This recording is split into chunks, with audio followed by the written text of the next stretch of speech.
Dinadismaya naman po ng Volunteers Against Crime and Corruption ang patuloy na paglaganap ng krimen sa Metro Manila at ngayon nga po ay ang pagpatay sa isang biktima ng kidnapping kahit pa ito ay nagbayad na ng ransom at nagpatulong sa mga pulis. Noong January 23, dinukot ang negosyante at dating board member ng Albay na si Jose Bebot Saribong sa kaban ng Marcos Highway.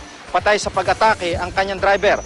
Nagbayad ng mahigit 800,000 pisong pamilya ng Saribong sa mga kidnapper pero pinatay rin ang biktima. Hawak na ng pulisya ang 5 sa mga sospek.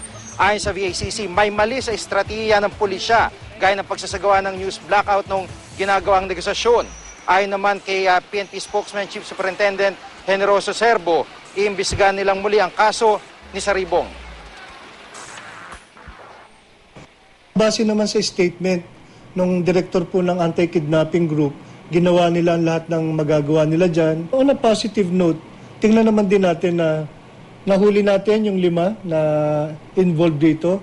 May hinahanap pa tayong 4. From the beginning, we cooperated with the authorities from the beginning. 3 days na, nakabaon yung si Bebot, Saribong, sinimento pa. After that, humihingi pa ng pera. Ako nagbibigay.